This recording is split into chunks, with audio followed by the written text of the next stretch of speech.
ಸಾಲದಿಂದ ಮುಕ್ತಿ ಪಡಿಬೇಕಾ?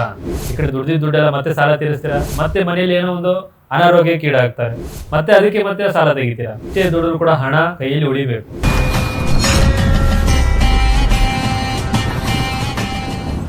ನಮಸ್ತೆ ವೀಕ್ಷಕರೇ, ನಾನು ನಿಮ್ಮ KN ರಾವ್ ಜೋಶಿ. ಈ ಚಾನಲ್ನ ಲೈಕ್ ಮಾಡಿ, ಸಬ್ಸ್ಕ್ರೈಬ್ ಆಗಿ, ಆದಷ್ಟು ಶೇರ್ ಮಾಡಿ.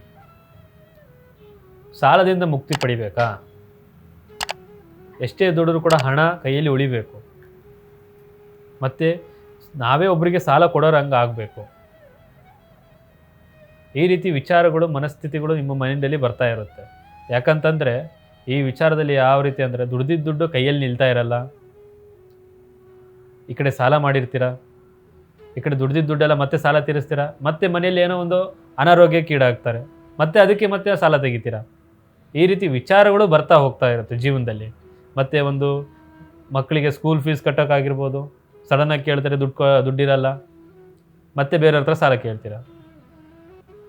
ಯಾವುದೇ ಒಂದಲ್ಲ ಒಂದು ಕಾರಣಕ್ಕೆ ಸಾಲ ತೆಗಿತಾನೇ ಇರ್ತೀರ, ಮತ್ತು ನಿಮಗೆ ಬಂದಂಥ ದುಡಿಮೆಯಲ್ಲಿ ಮತ್ತೆ ಅದೇ ಸಾಲ ತೀರಿಸ್ತೀರ. ಈ ರೀತಿ ವಿಚಾರಗಳು ಆಗ್ತಕ್ಕಿಂತ ನಾವು ಏನು ಮಾಡಿದರೆ ನಮ್ಮ ಮನೆಯಲ್ಲಿ ಲಕ್ಷ್ಮಿ ಉಳಿತಾಳೆ, ಮತ್ತು ಏನು ಮಾಡಿದರೆ ನಮ್ಮ ಮನೆಯಲ್ಲಿ ನಾವು ದುಡ್ಡಿದಂಥ ದುಡ್ಡು ಕೈಯಲ್ಲಿ ಉಳಿತಾ ಹೋಗುತ್ತೆ, ಮತ್ತು ಯಾವ ರೀತಿ ನಾವು ಆಸ್ತಿ ಮಾಡ್ಬೋದು, ಮತ್ತು ಮನೆಯಲ್ಲಿ ಮಕ್ಕಳಿಗೆ ಯಾವ ರೀತಿ ಶಿಕ್ಷಣ ಕೊಡಿಸ್ಬೋದು, ಮತ್ತು ಯಾವ ರೀತಿ ನಾವು ಮಾಡಿದ್ರೆ ಮನೆ ಏಳಿಗೆ ಆಗುತ್ತೆ, ಮನೆಯಲ್ಲಿ ಯಾವ ರೀತಿ ಸುಖ, ಶಾಂತಿ, ನೆಮ್ಮದಿ ಎಲ್ಲ ರೀತಿ ಯಾವ ರೀತಿ ಕೂಡುತ್ತೆ, ಇದೆಲ್ಲ ನೀವು ತಿಳ್ಕೋಬೇಕು. ಇದೆಲ್ಲ ತಿಳಿಸೋದಕ್ಕೆ ನಾನು ಬಂದಿದ್ದೀನಿ. ನಾನು ಹೇಳುವಂಥ ಒಂದು ಸಣ್ಣ ತಂತ್ರ ನೀವು ಮನೆಯಲ್ಲೇ ಮಾಡಿಬಿಟ್ರೆ ನೀವು ಸಾಲದಿಂದ ಮುಕ್ತ ಆಗ್ತೀರಿ. ಈ ತಂತ್ರ ಮಾಡೋದ್ರಿಂದ ಸಾಲದಿಂದ ಮುಕ್ತ ಆಗಲ್ಲ. ಈ ತಂತ್ರ ಮಾಡಿ ನಿಮ್ಮ ಪರಿಶ್ರಮ ಪಟ್ಟರೆ ಮಾತ್ರ ನೀವು ಸಾಲದಿಂದ ಮುಕ್ತರಾಗ್ತೀರಿ.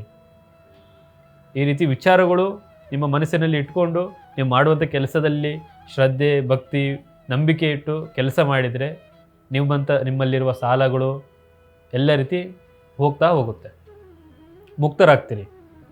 ಯಾವುದಪ್ಪ ಸಣ್ಣ ತಂತ್ರ ಅಂತಂದರೆ, ದೇವರ ಮನೆಯಲ್ಲಿ ಒಂದು ಬಟ್ಲಿನಲ್ಲಿ ಉಪ್ಪನ್ನು ಗೋಪುರ ರೂಪದಲ್ಲಿ ಇಡಬೇಕು.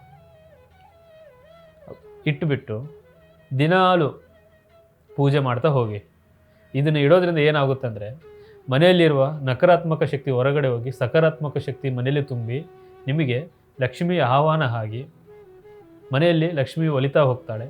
ಮತ್ತು ನೀವು ಏನೇ ಮಾಡಿದ್ರು ಕೂಡ 10 ರೂಪಾಯಿ ದುಡಿದ್ರೆ 5 ರೂಪಾಯಿ ಮನೆಯಲ್ಲಿ ಇಡ್ತೀರ, 5 ರೂಪಾಯಿ ಖರ್ಚಾಗುತ್ತೆ.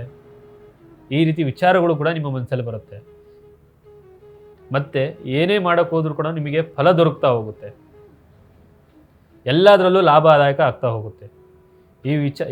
ಈ ವಿಚಾರಗಳು ನೀವು ನೆನಪಲ್ಲಿ ಇಟ್ಕೋಬೇಕು. ಪ್ರತಿ ಅಮಾವಾಸ್ಯೆ ಮತ್ತು ಹುಣ್ಣಿಮೆ ಈ ಉಪ್ಪನ್ನು ತೆಗೆದು ನೀರಲ್ಲಿ ಬಿಡಬೇಕು, ಮತ್ತು ಹೊಸ ಉಪ್ಪನ್ನು ಇಟ್ಟು ಪೂಜೆ ಮಾಡ್ತಾ ಹೋಗಿ.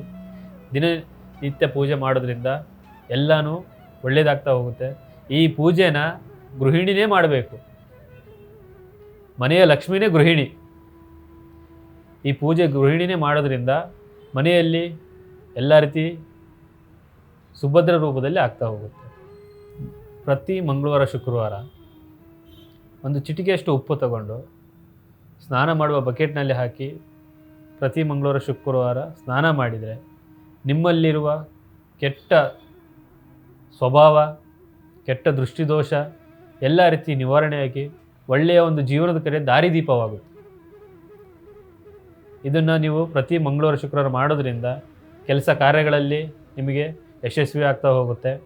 ಇದರಿಂದ ಸಾಲದಿಂದ ಮುಕ್ತರು ಕೂಡ ಆಗ್ತೀರಿ ನೀವು. ಈ ವಿಚಾರ ಗಮನದಲ್ಲಿ ಇಟ್ಕೊಳ್ಳಿ. ಇನ್ನಿತರ ಯಾವುದೇ ಸಮಸ್ಯೆಗಳು ನಿಮ್ಮಲ್ಲಿ ಕಾಡ್ತಾ ಇದ್ದರೆ ನಮ್ಮನ್ನು ಸಂಪರ್ಕಿಸಿ, ಇಲ್ಲ ನೇರ ಭೇಟಿ ಮಾಡಿ. ನಿಮಗೆ ಪರಿಹಾರ ನಾವು ಸೂಚಿಸ್ತೇವೆ. ಹೆಚ್ಚಿನ ಮಾಹಿತಿಗಾಗಿ ನಮ್ಮನ್ನು ಸಂಪರ್ಕಿಸಿ. ಸರ್ವೇ ಜನ ಸುಖಿನೋ ಭವಂತು.